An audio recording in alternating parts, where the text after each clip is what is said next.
Today we're talking LEGO Architecture Singapore Skyline. Some of you may have seen my video the other day. I attempted my very first stop motion.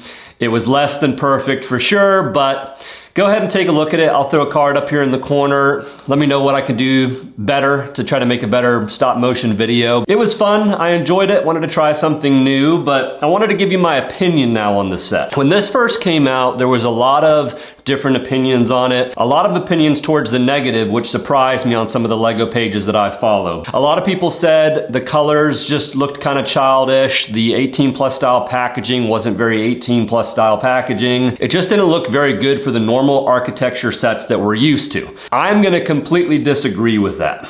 I think this is an absolutely beautiful set. I love the color scheme. I love the box art.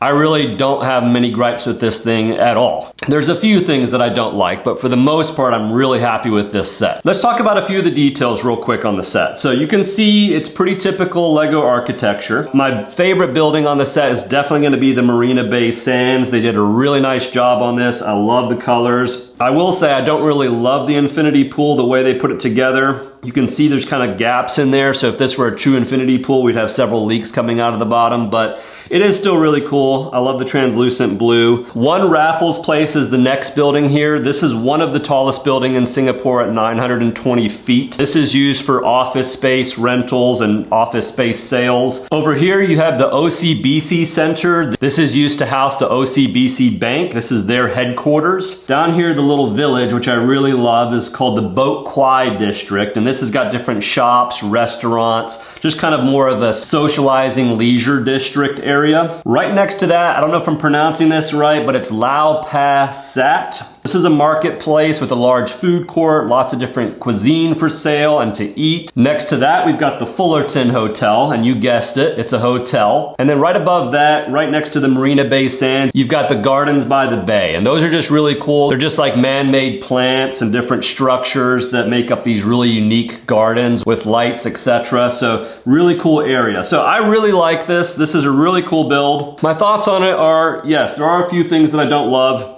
I don't love the infinity pool. Some of the colors are a little bit bright in some areas, but for the most part, I love the greenery. I love the blues for the water and for the Marina Bay Sands Hotel. It's honestly one of my favorite LEGO architecture sets to date. Now, it's not my favorite. I'd have to say maybe Dubai or Tokyo are one of my favorite Skyline sets, but this is probably number 2 or 3 on that list. I always like a pop of color. It just stands out more. It feels good when you look at it, and you can see the distinct parts of the build and the buildings a lot better when they stand out with color. So if I were to rate this set, what would I rate it? I would probably give this a solid 8.5 out of 10. I think this is an amazing set with some great color, some really cool buildings. The Singapore Skyline is phenomenal. It's on my bucket list of places to go, so I definitely would love to go here, but this gives you a little bit of the feel of going to Singapore without actually going to Singapore. Let me know down in the comments, were you disappointed with this set, or were you actually happy with this set? Did you actually find this to be a pretty poor build and not really loving the color, or did you like it? That's just my opinion on it. 8.5 out of 10. I'm a big fan of it. Thanks for watching. Later.